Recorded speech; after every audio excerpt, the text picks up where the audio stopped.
오늘은 창세기 16장 1절로 16절까지 말씀을 통하여서 하갈과 이스마엘이라고 하는 제목으로 말씀을 함께 나누며 은혜 받기를 원합니다. 지난 주간에 말씀을 나누면서 성경 구절 하나를 여러분과 함께 나눴는데요. 그 말씀은 로마서 13장 14절 말씀이었습니다. 같이 한번 읽어보겠습니다.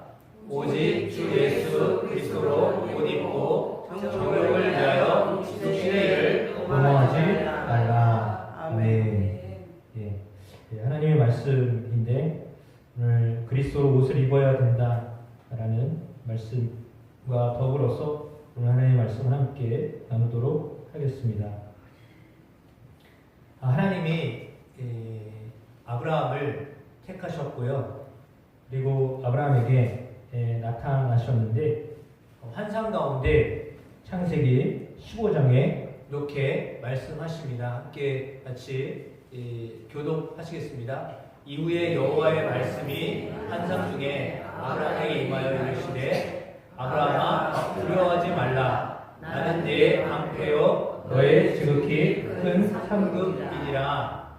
아브라함이 이르되 주 여호와여 무엇을 내게 주시려 하나이까. 나는 자식이 없사오니 나의 상속자는 이 다메섹 사람 엘리에셀이니이다. 한 절 더 읽겠습니다. 아브라함이 또 이르되 주께서 내게 씨를 주지 아니하셨으니 내 집에서 길른 자가 내 상속자가 될 것이니이다. 아멘. 창세기 15장에 보면 시간이 많이 흘러서요. 아마도 오늘 본문에 나와 있는 것처럼 10년 정도 흐른 15장과 16장에는 그다지 큰 그런 기간의 차이를 볼 수 없습니다. 그러니까 15장, 16장 연결되어져 있는데 15장에 나와 있는 이 말씀에 보니까 하나님이 아브라함에게 나타나셔가지고 두려워하지 말아라. 내가 너의 방패이고 너의 큰 상급이다 라고 했습니다. 그럼 하나님 상급이라고 하셨으니까 하나님 뭘 나에게 주시려고 하십니까? 그랬습니다. 내게는 아들을 주시지 않으셨는데 뭘 주시려고 합니까? 그랬거든요. 그랬더니 하나님이 오늘 3절에 이렇게 말씀하시는 겁니다. 주께서 내게 씨를 주지 아니하셨으니 내 집에 길린 자가 내 상속자가 될 것입니다. 이렇게 이제 반문을 하는 거죠. 그렇습니다. 엘리에셀이라고 하는 이 다메섹 사람 늙은 종이었습니다. 우리가 잘 알고 있듯이 이삭이 40살 되었을 때요, 그 아들을 아들의 신부감을 맞이하기 위해서 보냈던 그 종이잖아요. 그러니까 나이가 솔찬히 많이 들었을 겁니다. 그때도 늙었는데 지금 이제 이삭이 40살 됐을 때라고 한다면 상당히 나이가 많은 그런 상태였어요. 진짜 할아버지 가운데 할아버지 나이가 될 겁니다. 이렇게 나이가 많음에도 불구하고 그가 내 상속자가 될 것입니다. 이렇게까지 얘기했습니다. 그러니까 하나님이 아니다.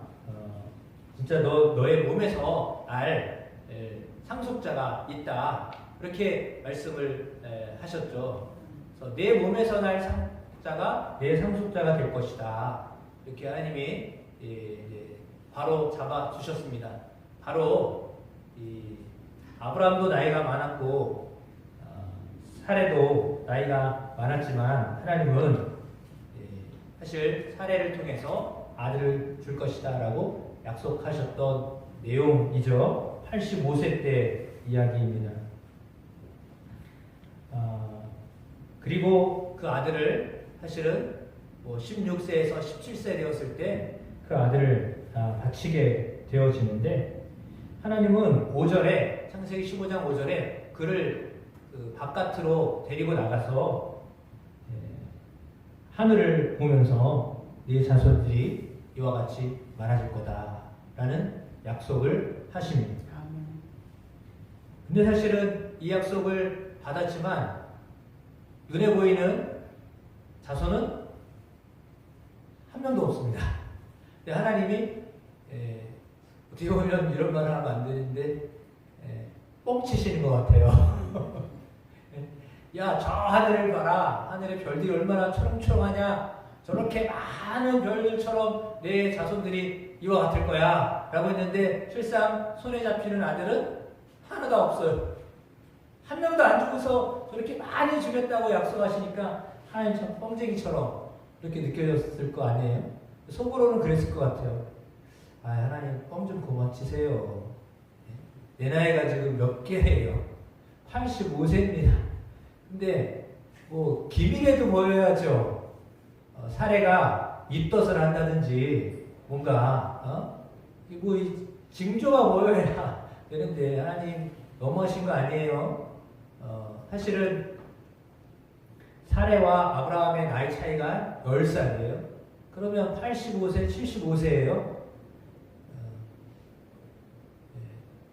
죄송한데 75세 된 분한테 아기를 낳을 거라 그러면 정말 미쳤어. 그럴 거예요. 그렇죠? 내가 손주를 보아야 될 나이에 손주의 손주를 보아야 될 나이에 이게 뭔 소리냐고 그런 상황이잖아요. 그러니까 하나님이 그런 약속을 하셨는데 정말 이것은요 그 약속의 자녀를 이야기했던 것입니다. 약속의 자녀를 이야기하죠. 갈라디아서 4장에 나와 있는 약속의 자녀였습니다. 하나님이요 약속을 하셨는데 사실 생각을 해보면 그렇습니다. 1년 후에 일이 벌어질 것이다 라고 하는 게 쉽겠어요? 25년 후에 일이 벌어질 거라고 하는 게 쉽겠어요? 실제로적으로 25년 후에 이 아이를 낳게 되잖아요. 그러니까 75세 때 하나님이 아브라함을 갈대우르에서 부르셨는데 정착한 지 10년이 지났는데도 아무 소식이 없었어요. 그러니까 85세 때예요. 85세 때 하나님이 약속하셨는데 15년 동안 사실은 없었어요. 근데 너무도 놀랍게도 85세 때 그 약속하셨는데 자기 아내 사례에게서는요 아기가 낳을 어떤 기미가 전혀 보이지 않자 사례가 마음이 상당히 조급해졌어요. 그건 조급해질 수밖에 없는 것이 어쩌면 당연한 것이라고 생각되어집니다. 근데요 아브라함이요 그 하나님의 말씀을 믿었다는 거예요. 하나님이 뻥을 치신 것 같은데 근데 하나님이 뻥 치신 것 같은데 하나님의 그 말씀을 여호와를 믿었다. 그래서 그의 의를 그의 의라고 여기셨다. 이렇게 성경은 기록하고 있습니다. 그러면서 또 한 가지 더 말씀을 하신 것이요. 7절에 나는 이 땅을 너에게 주어 소유를 삼게 하려고 너를 갈대아 우르에서 이끌어낸 여호와니라. 하나님은 75세 때 약속하셨고요. 85세 때요. 또 약속하셨어요. 그러면 사실은 85세 때 약속하셨지만 앞으로 15년 있다가 태어날 이삭에 대한 약속이셨거든요. 아직도 더 기다려야 돼요. 10년 기다렸는데 아무 소식 없었는데요. 15년을 또 기다려야 되는 상황인데요. 그때 그 이삭을 하나님이 약속으로 주셨던 거죠. 그렇습니다. 그런데 그걸 못 기다리는 거죠. 그러니까 당장 하나님의 약속을 이행해야 되겠다라고 하는 마음이 누구에게 들었냐면 사례에게 들었던 것입니다. 그러니까 사례는 마음이 급했죠. 왜 하나님이 약속하셨는데 그 일을 이뤄야 되겠다라고 하는 그런 마음이 들었던 것입니다. 그래서 이걸 어떻게 하면 좋을까? 나는 도대체 아이를 낳을 수 있는 능력은 없고 근데 자기 몸종이 있었거든요. 그 몸종이 바로 하갈입니다. 그래가지고 생각하기를 하갈을 통해서라도 내 아들을 낳아야 되겠다 그런 생각을 하게 되었죠. 당시에 그것이 보편화된 풍습이었습니다. 저희 아버님 때의 아버님 때, 그러니까 할아버지 때, 저희 할아버지 때에도 보통 그랬던 것 같아요. 그래가지고 아이를 못 낳으면 또 둘째 그 부인을 취해서 이렇게 자손을 낳도록 했던 것 같습니다. 그래서 이제 그런 일들은 그냥 죄가 아니었죠. 당시에는 어떤 그냥 풍습이었습니다. 그러니까 도덕적으로 어떤 문제가 있었던 게 아니라요. 우리가 생각할 때는 좀 이상하게 보이지만 그런 그 당시에는요. 그게 그냥 평범한 일이었어요. 보통 그렇게 해서 아이를 낳으면 그 아이를 자기 아이라고 생각하고 품 안에 놓고 키우려고 했던 거죠. 그러니까 지금 사례도 자신의 몸에서는 도대체 아이를 낳을 수가 없으니까 젊은 여종 하갈, 그러니까 애굽 이 여자아이를 아브라함에게 주기로 마음을 먹었습니다. 어디 이 그림에 보니까요 미인이에요.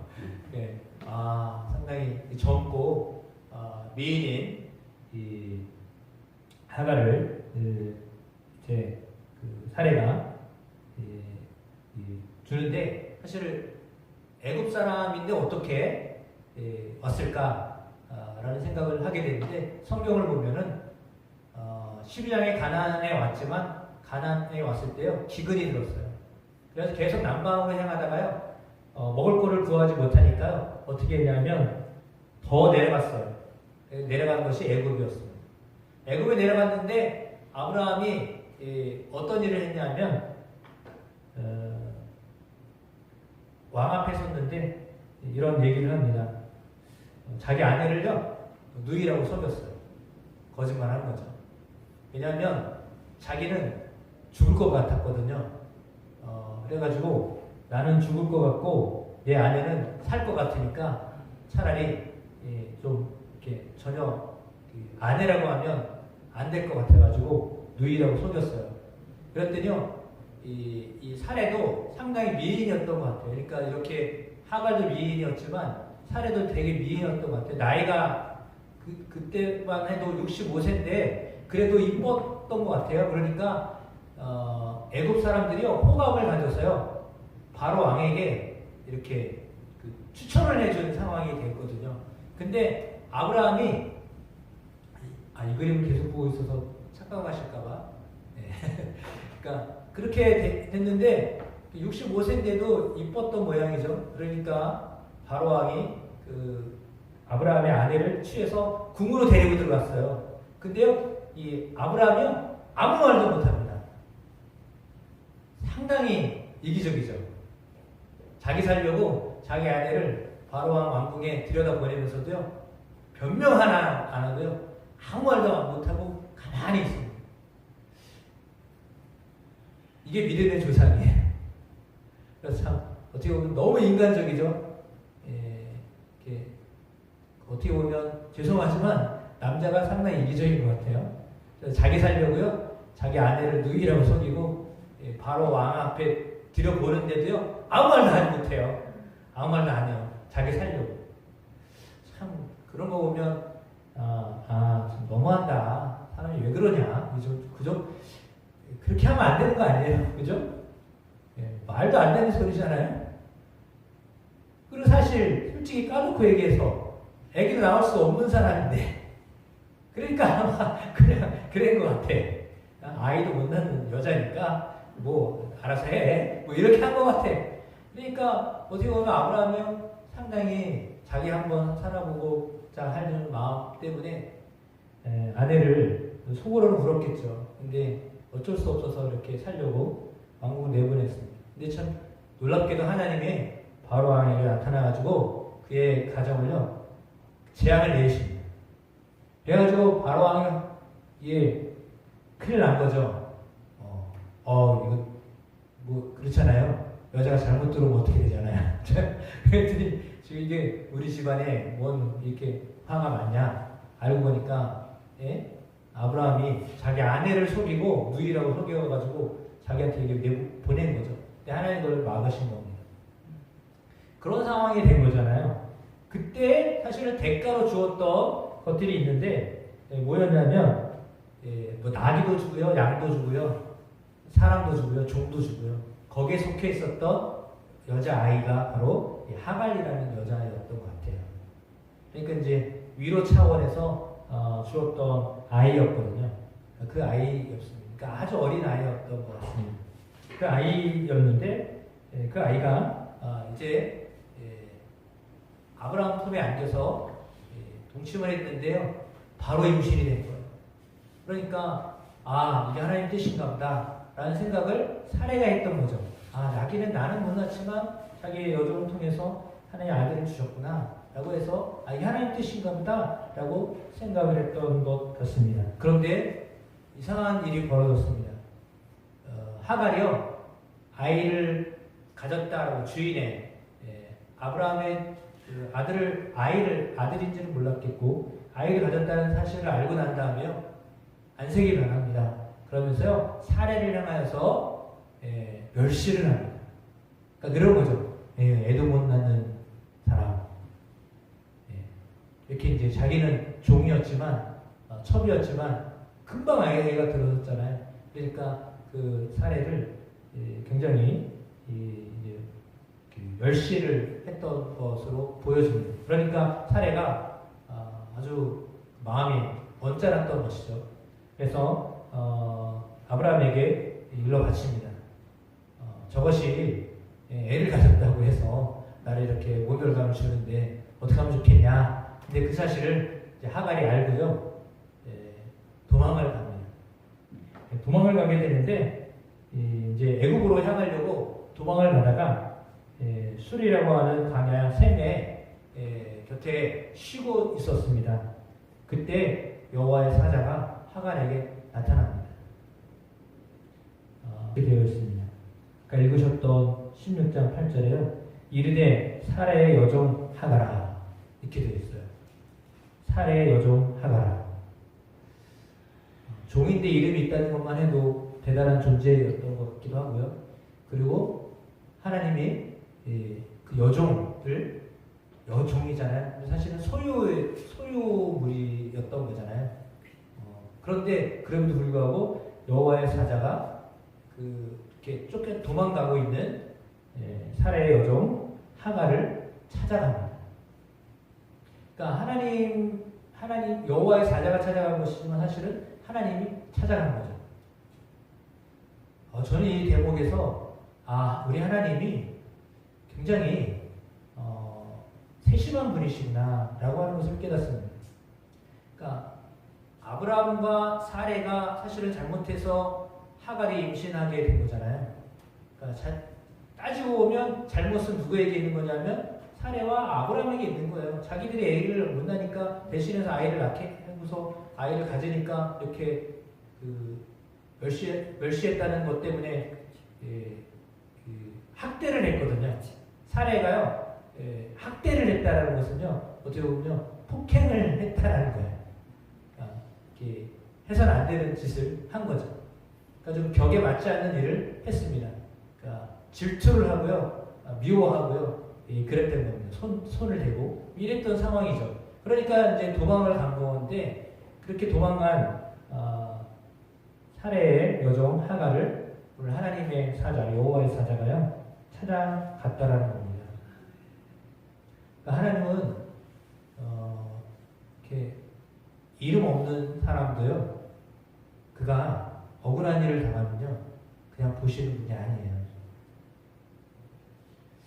그래서 오늘 이 장면을 생각하면서 하나님은 정말 사랑이 많으신 분이구나 라고 하는 것을 깨닫습니다. 하나님은 정말 사랑이 많으신 분입니다. 특별히 자기는 아무 잘못이 없는데 억울한 일을 당한 거잖아요. 물론 이제 인격적으로 좀 멸시한 것은 잘못한 일은 맞습니다. 그런데 그 일로 인해 학대를 당하고 더 이상 학대받고 싶지 않으니까 이제 도망을 친 상황이었기 때문에 하나님은 그의 잘못보다는 그 안에 들어있는 생명을 귀하게 여기셨던 것으로 보여집니다. 그러면서 너 여주인에게 돌아가라, 그 수하에 복종해라 라고 했습니다. 사실은 그 일은 힘든 일이에요. 계속 학대할 것이 뻔하거든요. 사례가요, 계속 이렇게 그 눈총을 줄 확률이 높습니다. 근데 다시 돌아가라는 거예요. 그리고 아이를 낳아라는 거죠. 그러면서 그 아이의 이름까지도 여호와의 사자가 알려줍니다. 이스마엘이라고 해라. 네가 아들을 낳을 것이다.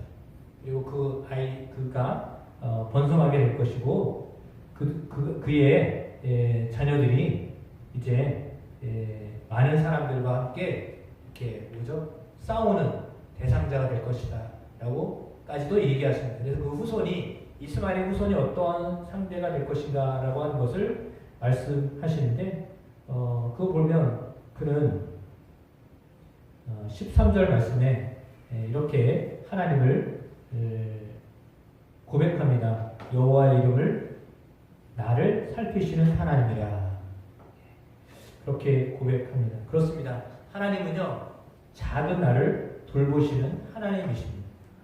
그러니까 하갈에게도 하나님이 사랑을 베푸셨던 것을 볼 때 하나님은요, 내가 아무리 작아도 내가 하나님을 향하고 있다면 하나님은 반드시 우리를 돌아보시는 하나님이십니다.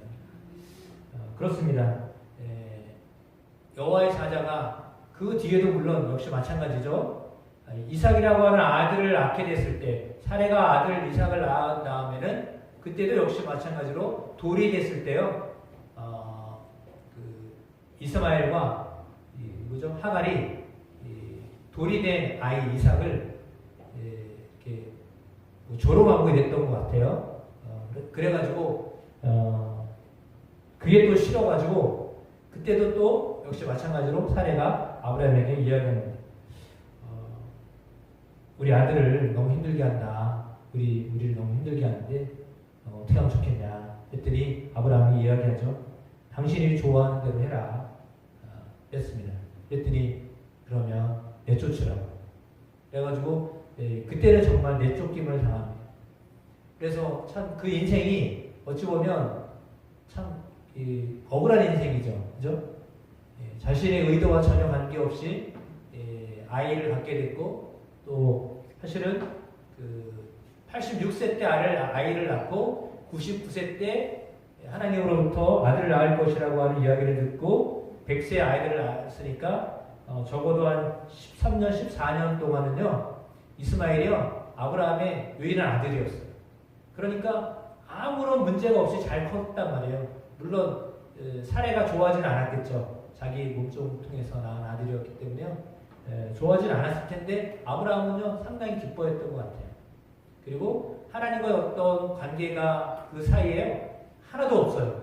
그 뭐냐면 그만큼 아브라함은 이스마엘 때문에요 기뻤다는 거예요. 아무 문제가 없었던 거예요. 하나님이 주신 아들 맞다. 어쩌면 내가 저 아이를 이렇게 버릴 뻔했구나 라고 하는 그런 측은지심이 있었기 때문에요 더 이렇게 잘 챙겨졌던 것 같습니다. 그러니까 이삭이라고 하는 아들을 주시기 전까지는요 이스마엘이 유일한 아들이었던 거고요. 정말 그가 내 아들이다. 하나님 주신 약속이다. 약속의 자녀다라고 그렇게 믿었던 게 분명한 것 같습니다. 아무 문제가 없이 커왔던 걸 보면. 그런데 참 놀랍게도 사례를 통해서 하나님이 아들을 주시겠다고 하셔서 이제 그때는 또 이제 반전이 일어나게 되는 상황이 되는 거죠. 그러니까 하갈은 사실은 하갈과 이스마엘은 억울한 인생을 산 사람이에요. 우리가 볼 때는 그 사람은 뭐 잘못한 게 하나도 없어요. 아이를 갖고 아이를 키우고 그랬던 거 외에는 사실은 잘못한 게 하나도 없잖아요. 근데 그냥 버림을 당하는 상황이 된 거죠. 그러니까 하나님이요 그렇게 그 와중에도 그때에도 또 하나님이 그에게 찾아가십니다. 죽으려고 하는데 하나님 또 찾아가십니다. 그래서 하갈에게 찾아가시는 하나님, 이스마엘을 돌보시는 하나님의 모습이 성경에요 고스란히 이렇게 기록되어져 있습니다. 우리가 생각할 때 이삭만 생각할 수 있거든요. 근데 하나님은요 하갈과 이스마엘도요 생각하고 계시는 하나님이시라는 거예요. 인간의 잘못으로 인하여서 아브라함과 사레의 잘못된 선택 때문에 아이를 갖게 되었던 하갈이나 그 아이였던 당사자 이스마엘도 하나님이요 사랑하셨던 존재였던 거죠. 그래서 색안경을 끼고 보면 이렇게 별로 그렇게 이렇게 드러나지 않았던 인물처럼 보이지만 그러나 사실은 그들도 그 하나님의 사랑을 받았던 자녀들이었던 것은 분명해 보입니다.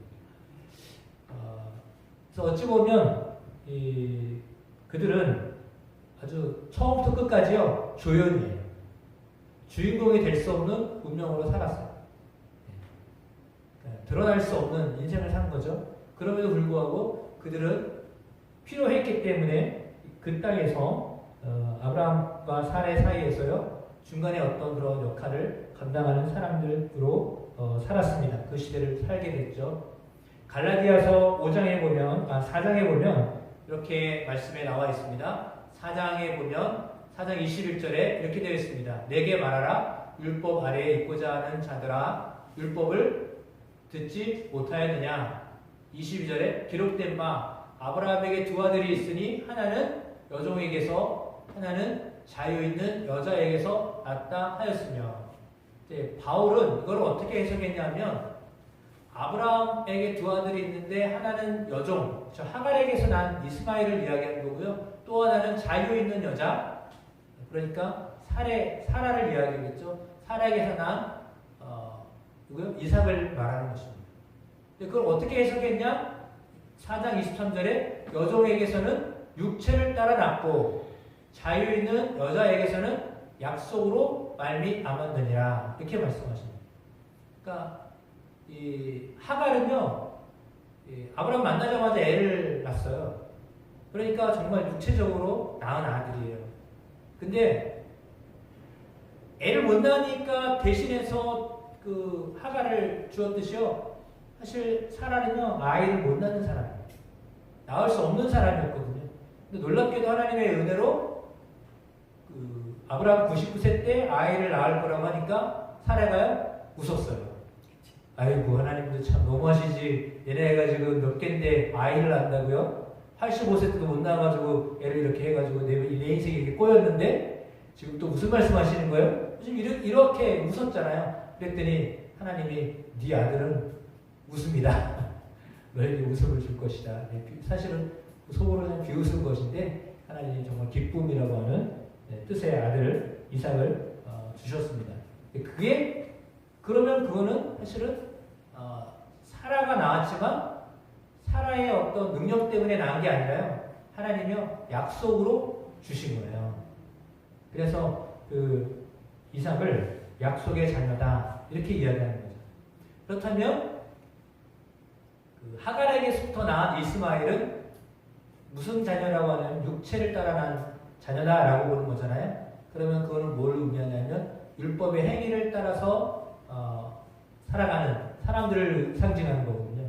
그러니까 그 비유 때문에 하나님이요 이렇게 하셨다라고 바울은 그렇게 보고 있어요. 그 비유를 알려주시기 위해서.